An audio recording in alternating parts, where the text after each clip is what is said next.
Aktivitas mengisi perutnya sudah selesai, saatnya kami bersiap-siap untuk pulang. Selamat beraktivitas untuk kita semua ya. Nah guys, nggak lengkap rasanya kalau kita habis dari ladang itu, kalau pulang nggak bawa apa-apa ya. Rasanya beda ya kalau petik sayuran sendiri, walaupun sayurannya sama aja. Apalagi sambil liatin suasana hutan kayak gini, indah banget guys. Rasanya tuh plong. Kayak ada energi baru masuk ke tubuh lewat udara yang kita hirup hari ini.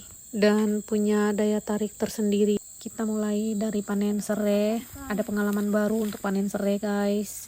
Ternyata supaya gampang diambilnya, serainya diinjak dulu, baru diambil satu-satu. Yang bikin males panen serai itu bikin kulit luka-luka karena daunnya guys. Daun serai itu tajam mana gatel pula ya kan, jadi bikin males aja untuk panennya. Panen lombok dimulai dari di samping pondok dulu, kita ambil yang deket-deket dulu karena ini juga udah banyak banget yang sudah merah-merah katanya Weni, padahal baru dipanen kemarin tapi hari ini sudah merah lagi guys, sudah banyak sekali karena memang sayuran di ladang ini melimpah, terutama lombok ya. Seru banget, tapi ini mulai kepikiran gimana cara pulangnya guys, karena memang itu jauh banget, apalagi kami bawa sayuran sebanyak ini.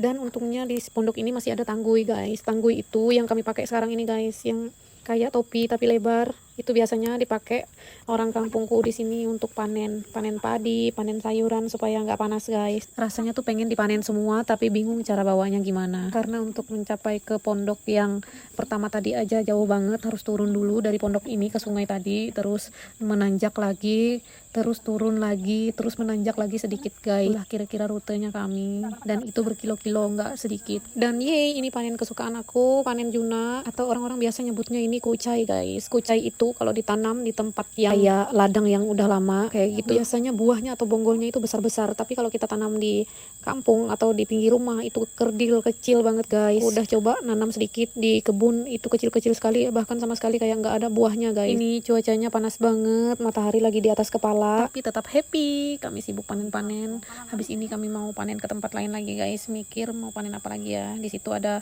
keladi, ada terong, ada kucai, kayaknya semuanya pengen diambil rasanya guys. Dan buat teman-temanku yang nggak pernah ke hutan, iya bener, itu suara hutan, itu suara binatang yang ada di hutan guys, namanya canda. Dan berhubung aku cuma tamu di sini guys, aku bagian rekam-rekam aja, aku nggak panen, takutnya kalau aku panen salah manennya, terus tanaman ini jadi rusak semua. Jadi aku panennya cuman ikutan panen lombok aja guys. Kalau lombok kan gampang, cuman petik-petik. Kalau ini takutnya salah terus rusak tanaman orang. Apalagi tanaman kucai ini adalah tanaman primadona kalau di kampung, tapi biasanya di mana-mana pun biasanya tanaman kucai ini primadona ya guys. Di pasar pun mahal harganya, jadi aku takut ikut-ikut. Paling aku ikutan panen 1-2 rumpun aja.